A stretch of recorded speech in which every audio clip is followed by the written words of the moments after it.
Hey, my name's James Nicholson and welcome to my YouTube channel. Now in this video, I want to talk about some interesting stuff I've seen picked up by quite a few news outlets in the last 2 weeks. And I want to bring you different angles and different reasoning and open our eyes to what potentially could happen to the property market. And there's this real idea that baby boomers could cause the next property crash, and it might not be for the reason that you think. So we're going to jump into that in this video. But before we do that, do make sure that you subscribe to the channel, hit the bell, make sure that you like the video. That really helps us with the YouTube algorithm. And if you haven't joined already, join the priority list for the Property Accelerator training, which launches next Friday. So you do that in the VIP list below, and you'll get all the details before everybody else. So, what is a baby boomer? Well, baby boomer is somebody that is born after World War II, and it's quite a broad range of people. It, in fact, spans about 20 years. And it's one of the biggest generations because, obviously, during the World Wars, there was a lot of loss and death, and people were encouraged to have families. And so a lot of people did. And lots of baby boomers, unfortunately, are coming to the average age that people die now. And so the belief is that, well, this is a fact, baby boomers are more likely to own a home than their younger generations. We have something called generation rent, don't we? And so there's tons of people in the UK and America that are more likely to own a property. So baby boomers are way more likely than any generation to actually own the property themselves. And unfortunately, as those people die, there could be a lot of property coming onto the market.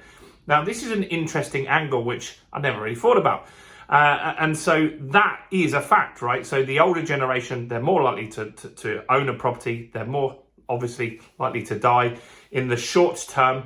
And that could create a big influx of property into the market. Now, how would this affect prices? Well, if suddenly lots of stock becomes available, then it's a supply and demand thing. So the reason why we haven't had huge house price crashes yet is because lots of people during the recent year have taken their property off the market. There isn't lots of stock on the market, and that's why we've only had marginal decreases in property. As people get more desperate, or maybe they inherit a property and then they decide to sell that property because they don't want to run it as a buy-to-let, or they need to pay tax, inheritance tax that's due, or something like that, there's the potential that we could get hundreds of thousands of additional properties onto the market. That would cause a big difference in prices for sure.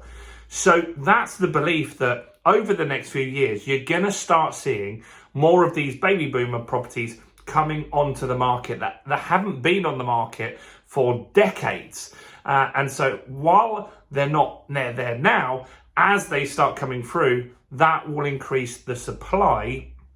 Will the demand keep up with that? I don't know. Right now, there isn't loads of demand for property. A lot of people have a wait and see approach. So if this was to happen now, then that could impact house prices for sure. So let me know what you think on that. Do you think the baby boomer generation, all of those properties coming onto the market, is going to have some sort of impact on property prices? It's a bit of a shorter video today, but I'm seeing this opinion in a lot of different places. And so I thought I'd make a video just to bring this to your attention so you can have some conversations and debate about it. Do comment below, do like the video, do subscribe to the channel, check out all the other content on my channel, including this video right here.